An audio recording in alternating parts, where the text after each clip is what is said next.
In this Star Wars Battlefront Classic Collection video, we are going to be comparing the new graphics to the original games. Plus, we'll be focusing on 4K and high frame rates. These are two things the originals did not support well. Before we do get into the video though, make sure you do subscribe to this channel so you won't miss any future classic Battlefront videos. Oh, and be sure to turn the video resolution of this video to 4K to get the most out of this footage. This video was made possible by today's sponsor, ASUS. So, the original Battlefront games can be played at 4K on Xbox and PC. However, they don't have 4K textures, and things like the text and menus on PC just don't work as well at higher resolutions. A similar story can be said with frame rate. Things just need to be tweaked to avoid issues, but thankfully, this classic collection eliminates those issues. Xbox has the original games backwards compatible, and for some people this is the preferred way to play. It runs at 4K, and honestly the upscaling is done really well. But some people will say, not everyone has an Xbox, so it isn't fair. The Classic Collection, which just released on PS5, Xbox Series X and S and PC, does support 4K natively, meaning you won't be running into any menu, text or other issues like the original games. Whatever the menu or piece of UI, everything's pretty decent, it's crisp. The presentation of this complete package is an improvement over the originals for the most part. Things like the font isn't quite as nice though. The textures in this classic collection have also been upscaled to look better at a distance for higher resolution. Objects in the distance are far less blurry, and some tweaks have been made here and there. For example, comparing the original Xbox version to the Classic Collection here, you can see the Coruscant skyline out of the window in the distance. This is a real nice touch. If we compare the original Xbox and now the Classic Collection together here on Geonosis, you can see just how much better it is in terms of detail and accuracy. For example, props like the droids have this reddish look to them on Geonosis, which is more realistic to what it would actually be like. The lighting is just more accurate overall on pretty much every map. I think most people will prefer the improvements made in the Classic Collection to the various maps, but some changes will also be down to personal preference. Going back to textures, I'd say they look better on the characters, weapons as well. Given that you'll be looking at your character more than most stuff in the game, this is a good thing. At shorter distances though, you can see AI artifacting on parts of the environment due to the original textures being so low resolution, and in some cases, the original artistic intent is lost. The same can be said for fog. Fog is used on some maps in the original games due to hardware limitations, whereas now that is gone because the hardware can run the game at longer render distances. Personally, even though Felucia in the Classic Collection is more realistic to Revenge of the Sith, the fog just gave it that spooky atmosphere which made the Acklay mission just difficult for some of us as a child. It made it memorable. LOD's level of detail are better in the Classic Collection too. An example here is this medical droid has a higher LOD versus the original Xbox version.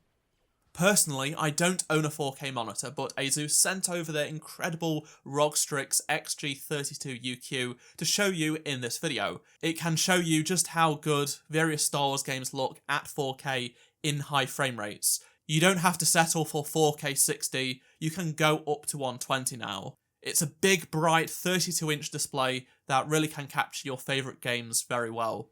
Another thing that is different in the Classic Collection is that it has a higher field of view compared to the original games on console, so a big display like this can really take advantage of the better camera angle. The connections for this monitor are great. You can run it in 4K 120Hz for the PS5 and Xbox Series X, thanks to the HDMI 2.1 support. Or if you are on PC, you can do up to 4K 144Hz, and there is even 160Hz overclocking mode.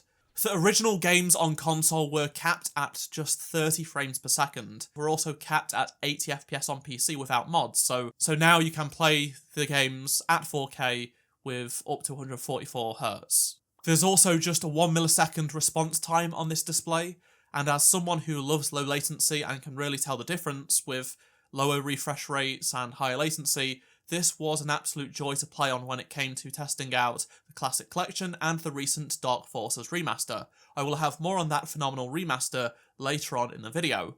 Another key feature I look for when purchasing a monitor is G-Sync.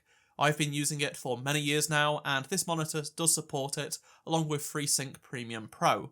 There are some drawbacks to the Classic Collection which I covered in previous videos, so this is just a general graphics comparison. However, it is not the only recent Star Wars game release to offer 4K native support for the first time. The Dark Forces remaster just came out, and it is one exceptional remaster. It faithfully restores the original game as it was intended, whilst allowing you to play at 4K and high refresh rates. The game is silky smooth, not just on console, but in particular on PC, including at high resolution. I just can't stress enough just how much of a joy it is to play, and I'd highly recommend playing the game at 4K or at least high refresh rates just to see how much detail and care has been put into remastering this classic. Let's now take a look at more Battlefront games, specifically Dice's. Plenty of people still play these games and they are exceptionally good looking. Both of these games have great performance as well, despite how incredible they do look. I've played Battlefront 2 in 4K before on my Xbox One X back in the day, but running it at hundreds of frames per second whilst maintaining superb visual quality is quite something on PC. On to a more recent game that released, and this is Star Wars Jedi Survivor. This was my first time checking it out in 4K using an RTX 4090.